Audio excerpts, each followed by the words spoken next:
going to go over different contraceptive options for both dogs and cats. First, I'd like to establish why there is a need for contraception. In a 2008 survey, the Alliance for Contraception in Cats and Dogs, which is an organization I'll talk about a little bit more on the next slide, found that 51% of shelter veterinarians that they surveyed indicated that there is a great need for a non-surgical alternative to spaying and neutering. As you can see in the diagram to the right, spaying is an invasive procedure that involves the complete removal of the ovaries and uterus, so it's similar to a hysterectomy in human women. While it is 100% effective in preventing pregnancy, spaying and neutering can have severe negative side effects, which we will review on the next slide. In addition to finding an alternative for spaying and neutering, it would be beneficial to find a lower cost option. Contraceptives could also be used by reputable breeders and owners of show animals who may want to suppress sexual behaviors while still preserving their animal's ability to reproduce. Non-surgical contraception could also be beneficial in controlling wild animal populations and feral cat colonies. This table was compiled by the Alliance for Contraception in Cats and Dogs. And it's a combination of several different studies that goes over the advantages and disadvantages to spay and neuter procedures. The biggest advantage to spaying and neutering is that it's completely effective in preventing pregnancy. It can also reduce certain types of diseases and cancers related to the reproductive tract, but most of these diseases are prevented because the organ that would normally be diseased has been completely removed, such as ovarian tumors, cysts, and pyometra. I've highlighted several notable advantages and disadvantages of surgical sterilization to the right. For example, there's a higher incidence of mammary neoplasia in intact animals. Behavioral issues such as urine spraying are more common in intact animals, and some evidence supports that intact male dogs actually live slightly longer. Urinary incontinence has been linked to the spay procedure, simply because when you open the abdomen to remove the uterus, you kind of have to work around the bladder, which can lead to complications. A study done in 2007 found that castrated dogs are 2 to 4 times more prone to tumors on the prostate gland. And then a 2009 study linked castration to an almost 4 times higher risk of osteosarcoma. A 2004 study found that the cruciate ligament is more likely to rupture in castrated animals. And from personal experience, I'm sure most of you had noticed that it gets harder to keep animals at a healthy weight after they've been fixed, which has also been linked to an 8.7 times greater risk of diabetes in cats, according to a 2007 study. No existing contraception or surgical procedure is perfect. Many products have been created, but few of them have made it to the marketplace simply because they don't just have to be effective, although that's certainly a priority. They should also be safe, ideally single dose. It would be ideal to have a permanent non-surgical option. And it's important to have it be low cost and have the potential for large-scale manufacturing to make it widely accessible. The first kind of contraceptive I'd like to discuss are vaccines. I'm going to go over the porcine zona pellucida vaccine and the GnRH vaccine. The GnRH vaccine involves a synthetic GnRH protein compound. Remember, GnRH is a small neuropeptide, and for this vaccine to be effective, we need a large immune response. So the small synthetic GnRH peptide is going to be coupled with a large foreign protein, and the animal's immune system will recognize this compound as foreign, produce antibodies that will tie up the animal's native GnRH and disrupt the hypothalamic gonadal axis. GnRH will no longer simulate LH and FSH release because it can't diffuse out of the capillaries to have an effect on the gonadotropes of the anterior pituitary gland. It then will prevent the synthesis of estrogen and testosterone because we have no LH or FSH, and gametes will not be able to mature. Gonacon is a GnRH vaccine that has been approved for use in deer, wild horses, and donkeys. It also has been used in felines, and they found that some queens remained infertile for up to 5 years, although the average was about 3.5 years. Just to provide a refresher for the next slide, without the GnRH vaccine, excitation of the GnRH neurons results in the release of GnRH from the hypothalamus. And after it diffuses into the capillary blood, GnRH travels through the hypophyseal portal system to the anterior pituitary gland, where it'll diffuse from the capillaries and it will bind to and activate the gonadotropes, which will cause the release of LH and FSH into the bloodstream.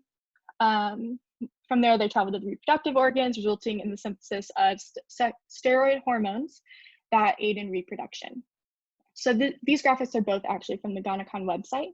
On the right, you will see that the antibodies created in response to the GnRH vaccine will bind to the native GnRH, and they will be unable to diffuse from the capillaries into the anterior pituitary gland. So no LH and FSH will be released. Overall, GnRH vaccines are effective in suppressing fertility in both males and females. They eliminate the effect of GnRH in the body, reducing the production of testosterone and estrogen by the gonads. This will suppress sexual behavior. Another advantage is that it's reversible, although this can also be considered a disadvantage if we are specifically looking for an alternative to surgical castration. GnRH vaccines have a long duration of effect, but this is unpredictable, largely because it is up to the animal's individual immune response. It's also harder to predict when the vaccine will wear off. You have to wait until there is no longer a large concentration of circulating antibodies. And for the GnRH vaccine to be effective long-term, you have to continually booster it. The porcine zona pellucida vaccine is another contraceptive option. It is made with a protein purified from the zona pellucida, which is this layer around the egg. And they actually use this protein purified from the zona pellucida pig ovaries from slaughterhouses. It does not involve any disruption of the endocrine system, but this also means that it does not affect sexual behavior. The vaccine stimulates the immune system to produce antibodies that then attack the zona pellucida, but what they do is they occupy the sperm receptors, and then the sperm cannot enter the egg. ZP vaccines are proven to suppress fertility in females. It's reversible, so when the booster stops, the reproduction will resume normally. Similar to the GnRH vaccine, the efficacy of the vaccine depends on the immune response, which depends on the individual animal. So it's hard to predict when reproduction will resume afterwards because it depends on the decrease in circulating antibodies. It will not affect sexual behavior. The dog and cat will still go into estrus, still have normal cycles. It can cause some injection site reactions, but this is normal with a lot of vaccines. As for more serious side effects, it has been linked to pseudopregnancies, which lead to high amounts of progesterone in the body. It can cause unusual uterine and mammary growth and lead to certain types of cancers. The next contraceptive option I'm going to discuss is barrier contraception, such as intrauterine devices, which are common in human medicine. So the IUD is a small Y-shaped stainless steel coil, and it's covered in copper, silver, or gold. A veterinarian will implant it non-surgically in the uterus. Each of the arms will go into a uterine horn. IUDs work in two different ways. They are a foreign object in the body, so the body naturally has an immune response, which leads to inflammation of the endometrium.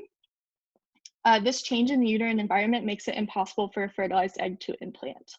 Dog spiral, which is an example of an IUD used for canines. These are actually from their website, these pictures. It slowly releases prostaglandin, which will lead to luteolysis and also stop or prevent progesterone secretion.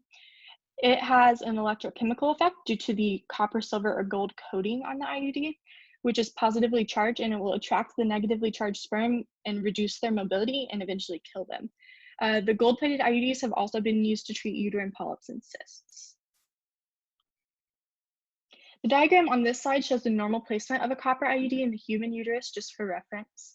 IUDs are interesting because they have the potential to last for up to 10 years, depending on the type. According to the dog spiral manufacturers, implantation doesn't require anesthesia or sedation, although they also recommend that the dog be placed in dorsal recumbency, so on its back, for the procedure. And I feel like it would be very difficult to persuade a pet, let alone a zoo animal or a feral cat, to allow this implantation to happen without any kind of sedation. IUDs do not interrupt the endocrine system, other than the hormonal IUDs that may secrete a little bit of prostaglandin. This also means that it does not alter sexual behavior. Because the IUD is placed past the cervix, there is a higher risk of infection, especially in animals that have pre-existing sexually transmitted diseases.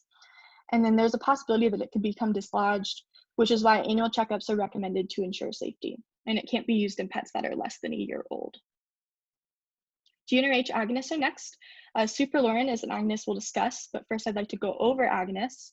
So an agonist drug will mimic a native drug and still bind to the receptor, have an effect in the body. It may not be enhanced cellular activity like this says, but it will be similar to the native drug. So these GnRH agonists will mimic the activity of GnRH, although they have a longer half-life in the blood. At first, with the injection or implantation of the agonist, there will be a surge of GnRH, similar to the surge that leads to ovulation. So this is bad for our use here. GnRH agonists were actually used at first to induce estrus in female dogs, but then it was deemed clinically ineffective because for it to have an effect, it has to be continuously administered. This is because after the initial surge, so after we put in the GnRH LH and FSH will be released, stimulate the synthesis of sex steroids that will have a negative feedback effect on GnRH, and it will eventually lead to it will stop the native GnRH secretion. The pituitary gonadotropes will become desensitized to GnRH since it's always present in such a high quantity. And so will the Leydig cells, which are the cells that are responsible for testosterone synthesis. They'll become insensitive to LH. And leading to, overall, that'll lead to reduced production of androgens in spermatozoa. Supralorin is a 6 or 12-month implant and approved for use in male dogs, and it has been used off-label in female dogs, zoo animals, and even wildlife in South Africa. GnRH agonists are successful at suppressing fertility and sexual behavior in males. There are generic versions available, so it's relatively cost-effective, and there are multiple forms of administration, and the effects are reversible. However, a huge disadvantage is that it will initially induce estrus in females. One of the other studies I read recommended that if it is used in females, it should be given in combination with the progestin for at least the first week or two to prevent this until it can build up enough resistance to the GnRH. For the desired effect, GnRH agonists have to be given repeatedly. I'll go over the use of steroid hormones for contraception next. Testosterone can be used because it has a negative feedback effect on GnRH, leading to the suppression of LH, and it will interfere with spermatogenesis. It stimulates the libido and prostate growth and is less successful in males. There's little research, however, available on both testosterone and estrogen because of the severity of the side effects, which include liver toxicity, premature epiphyseal, which is the growth plate closure in cats, and it's a similar story for estrogen, which will also have a negative feedback on GnRH when present in high amounts. There are several more options for progestins, which are compounds that mimic the effect of progesterone. Side effects will vary in severity based on the stage of the estrous cycle that the treatment is given in. Lesser side effects have been associated with periods of low estrogen, such as anestrus. Melangestrol acetate is a progestin approved for use only in dogs, and it's available in pill form. Previously, it was used for preventing reproduction in feral cat colonies because it has been approved for extra label use as a feline oral contraceptive. It will prevent the synthesis of testosterone and estrogen. It's a cortisol agonist, so it has some inflammatory properties and has also been used to treat skin conditions. Ferrostat is this drug mixed with lactose powder that has been used effectively in feral cat populations, although it's no longer on the market. Medroxyprogesterone acetate is used in dogs and cats in an injectable form. It is the most androgenic, so most suppressive of estrogen and testosterone, and also the most immunosuppressive. Prolagesterone is another injectable progestin that has been approved for use in Europe. It blocks ovulation by suppressing LH and FSH. The biggest issue overall with progestins is that they can stimulate growth hormone release, which can lead to uterine or mammary tumors. That's why it's ideal to give it in low doses during anestrus when endogenous estrogen concentration is low. Progestins are immunosuppressive, and even when you stop giving it, in male dogs, it's considered unreliable because although it does suppress testosterone and reduce sperm motility, it does not stop spermatogenesis. Steroid hormones can suppress estrus and fertility, and there are a wider variety of approved drugs in this category. However, the side effects are severe and unacceptable.